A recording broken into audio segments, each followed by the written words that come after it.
episode 155. Are these comics going to make good film and television shows? We got all these Absolute Power tie-ins. We got Superman, we got Wonder Woman, and we got Destro from the Energon universe. Let's check them out right now.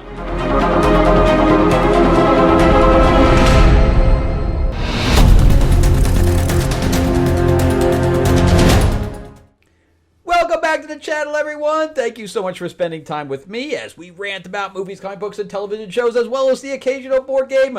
My name is Frank Zanca. I am an award-winning screenwriter, novelist, and comic book writer, as well as a filmmaker. I guess I got another conference call on Wednesday, keeping my fingers crossed that this film goes.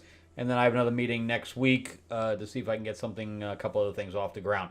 So in the meantime, I've been writing so that I can try to get a little low-budget horror movie financed. So that's everything going on with me. Plus, I just got this in the mail, too, a couple of days ago. This is Lords of LA number 2.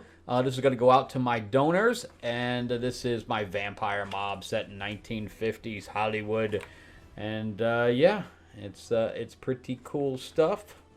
So we have werewolves and werepanthers and vampires and all that stuff. So if you want a copy, let me know. Because I'm going to go into full print run.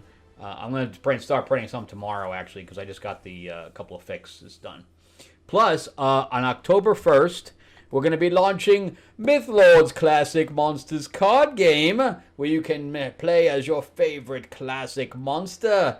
And it's done, all the artwork is done by cover artist Mark Spears, and I'm sure you've seen plenty of his. He did a Lobo cover, he did a Spawn cover recently, he did John Stewart Green Lantern, just a pile of stuff that he's doing right now. But anyway, it's a lot of fun game. Check out the link in the description below, and you can sign up to be notified when we launch on October 1st. It's very easy. Just click the button that says notify me, and that's it. All right. Plus, I do this so that everybody can see. And even if it's not collecting comics, this is great for finding out what Marvel, DC, and the independents are doing. So in case it hits a movie theater near you or your streamer service, this is where these things come from. Because, a lot of film and television, a lot of the studios and networks are pulling from comics right now. And this is just going to keep you up to date about what's going on. If you want to pop around, there's also a chapter list in the description. All right, so let's jump into Superman. This is an Absolute Power tie-in. I am not collecting Absolute Power. I think it's the stupidest thing in existence, where we have Amazo robots just stealing people's powers. Well, no matter if they're magic, if they're aliens, if they have a Green Lantern ring, if whatever it is they have, these robots can steal it. So they're literally pulling out Superman's DNA and having Kryptonian DNA. They're literally taking Green Lantern rings and sucking the power out of it, and now they have Green Lantern abilities. They can suck out the Speed Force and now have Speed Force abilities. And these things are robots. These are gears, and John Constantine's magic. I'm going to steal your. You can't even use magic anymore. I can use it. It just makes absolutely zero sense. It's the stupidest thing I've ever heard of. A lot of people are liking it, but I was out. After issue number 1, I was out. So, Superman has no powers. And you're going to read both of these. Wonder Woman has no powers either. And Superman is trying to find... I don't know what he's trying to find. I really don't know what he's trying to find. But he and Zatanna... I like he and Zatanna together because he's afraid of magic because magic can hurt him. But it's interesting because... he has to go into this magical world. They're trying to find a map to what? I don't really remember. I don't really care. But anyway, so they made a deal with Necron to get this map, but we don't know what he's asking for yet, but he ends up telling them that he wants Superman to lie. That's his big thing. So he's like, fine, I'll lie for you. If we can give us the map. And Necron says, okay, great. And Zatanna's like, why did you tell him that? He says, I lied. So I thought that was interesting. So then you have Lois that's in this LexCorp suit, which I think Mercy's with him. And yeah, so Mercy's flying the plane there with Lex that has no memory of himself being Lex. And they get to the Fortress of Solitude, and the Fortress of Solitude is destroyed because there was a lot of superheroes that was like hanging out in there. So we go on. If I could turn the damn page. So they follow this thing to like this, I guess this is a crossroads type of situation where they're following the map, but since she has no magic, it is pulling her life force instead. So that's interesting. So she's having problem even, moving up the stairs, and he says, yeah, don't worry, we're gonna make this right. We'll get you your magic back, because she says, without magic, I'm nothing. I've had magic my whole life, so it's kind of like, one of my limbs is missing at this point, and I really feel like a nobody. But anyway, they just happen to find Dr. Light in there, just hanging out. I don't know what she's doing, hanging out in this crossroads thing, having a party of one. I don't know. But anyway, again, I have no idea what they're looking for. But then they run into this amalgam Batman thing, and they have a little battle just because they need a little battle in here. I don't know. Makes no sense. Really, I just want to get to the end of this because nothing really happens in this entire thing. Everything that happens, I've already kind of explained to you. So Lois is distraught that, the Fortress of Solitude is destroyed. And he's like, oh, Superman's going to be really upset.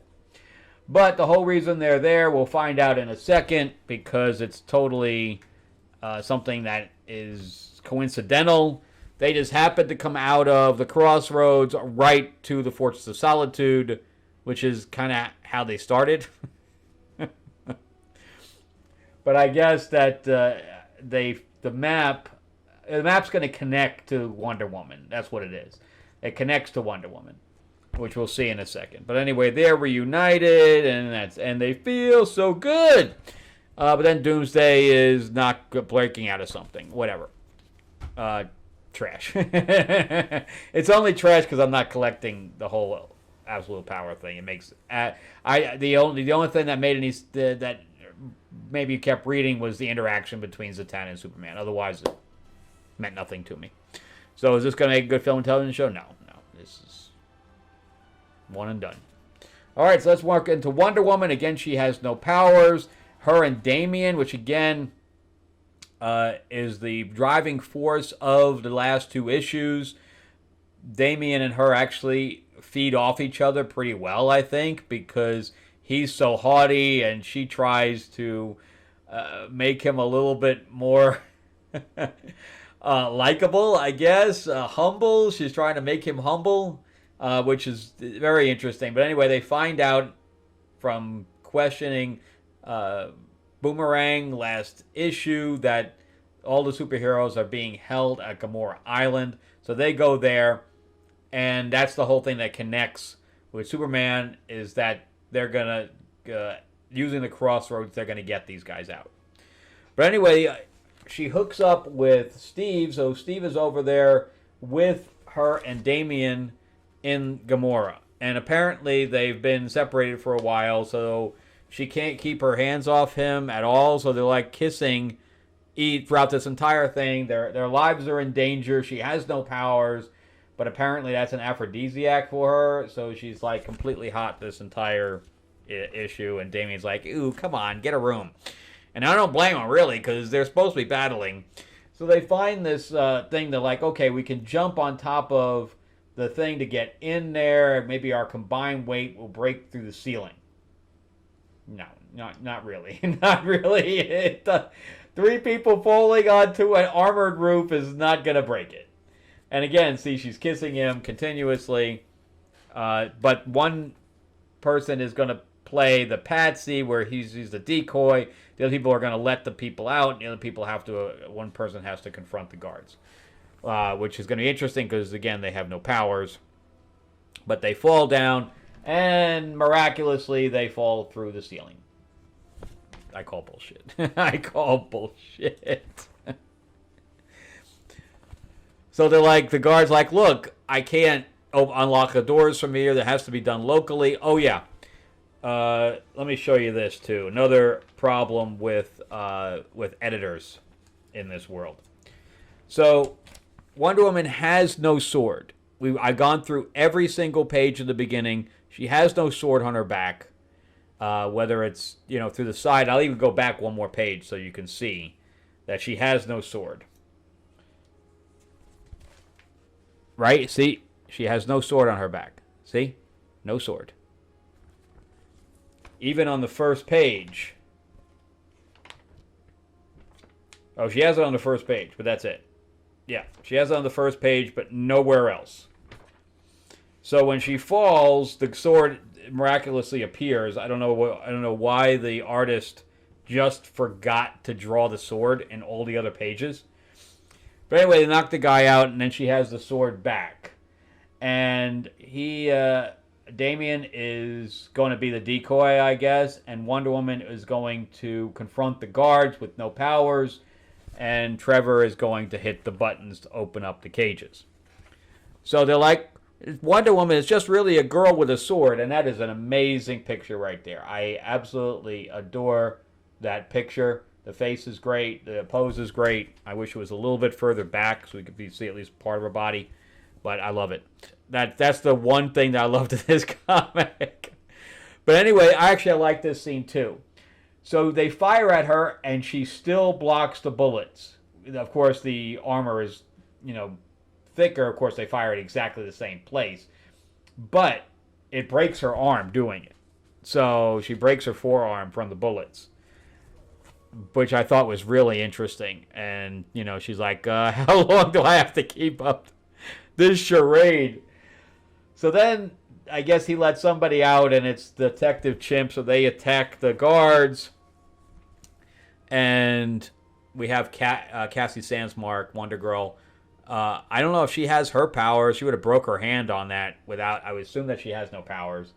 And then we have Elongated Man and a whole bunch of others start coming out. But again, they have no powers. So we have, I read, White and Green Martians, which is like Martian Manhunter. So I assume he has no powers either. He has no powers of shape-shifting, but I don't know if he still has his augmented strength or anything like that. But anyway, she goes to him, and of course they kissy face again. I mean, I like the relationship, but this is the wrong time. They're just throwing that stuff in there. I swear. So that's not the question. Hawkgirl has wings. So did they take the power of her wings so she can't use her wings anymore? It's just so weird and discombobulated and all this stuff. It doesn't make any sense. So there's the scene with Zatanna. Zatanna's now in the crossroads and comes up, and they start taking them down. And of course, they can be shot at 100 times, and they're still kissing. It's it's too much. It's just too much. I could see it once, and they're still going. He's like, "Are you guys coming or not?" And then we get this really stupid backup story. And it just recaps everything that just happened. And whatever. So, not going to make... And you're never going to see the light of day on this thing for film or television. No. Absolute power. You'll never see the light of day in general. Nor anything else associated with it. Alright, so moving on to Destro. This, of course, the villain from G.I. Joe, where he is a Cobra operative not at this time yet, though. This is going back to him running Mars, not the planet, but the defense contracting company, and he is having a fight with the twins, Tomax and Zeomot, and they have their own thing. I don't know the name of their company, but they send an assassin after him called Chameleon, and they think that he's dead right now.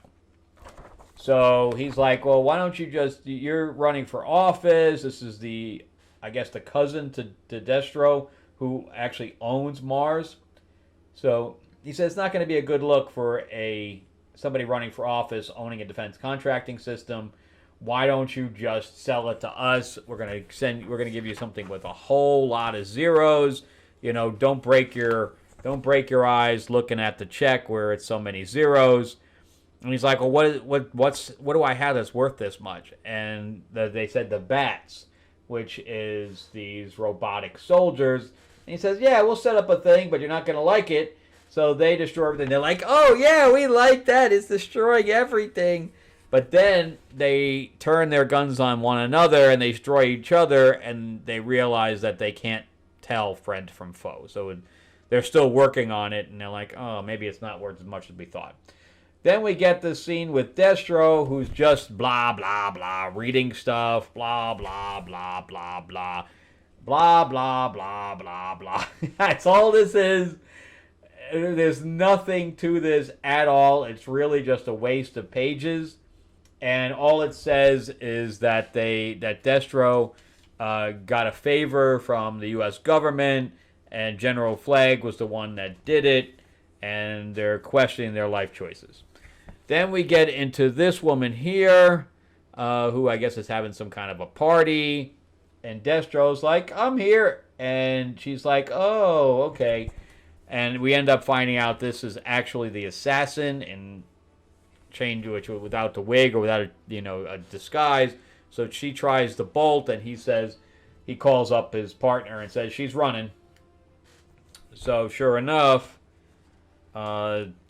he blows thing. He tries to blow her up, and she has some kind of EMP on her bracelet or in her arm or something like that diffuses the thing. And he says, I know it's you, and now especially I love your EMP device, but you're not going to be able to EMP the bullets that are going to come out of my gun. So they have a little teeny battle, and she says, all right, whatever. So that's the end of that.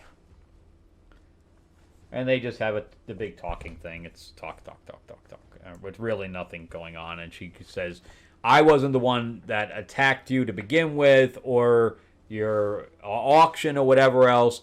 It's this AI in space that's doing it, and we're literally getting watched at right now, and it's going to be trying to destroy every threat. So it's literally like war games. Zeomat and Tomax decide to try to meet with Cobra Commander and say, hey, your other partner's gone. We could be your partners now. Okay. So G.I. Joe could be a movie. It's going to be a movie because they're going to be... The Energon universe is also the Transformers. And as you know, they're trying to do another Transformers movie with Beast Wars. They're trying to do a sequel to Beast Wars, even though it lost money, so they can bring G.I. Joe into it. And that's what we're going to see. But Destro on his own, let's do a recap. Destro on his own cannot be a movie. But Destro is one of my favorite characters, by the way. But fun stuff. I have a good time with that, even though this issue is really kind of crap. The last issue was, I think, a lot better. Wonder Woman, and I'm just going to combine them because they're basically two parts of the same story. No and no. All right. Well, in fact, even other reviews I said that I've read or watched said the same thing, that literally you could just skip these, but I didn't want to break my run. Then why do I have 17 and not 18? It's kind of weird.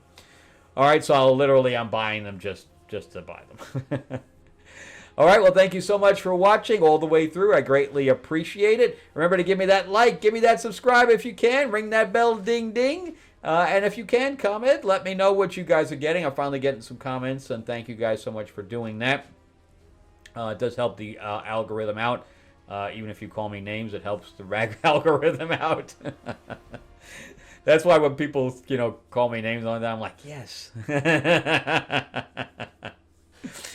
But also remember that we're going to be launching Mythlord's Classic Monsters card game, where you can play as your favorite classic monster. We have Dracula, Frankenstein, Creature from the Deep, and the Wolfman. You're going to get your other monster army together, including the Bride and the Mummy and Headless Horseman. The artwork is all phenomenal, and you're fighting over locations.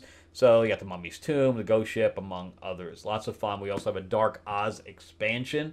But anyway, check out the link in the description below for the Kickstarter.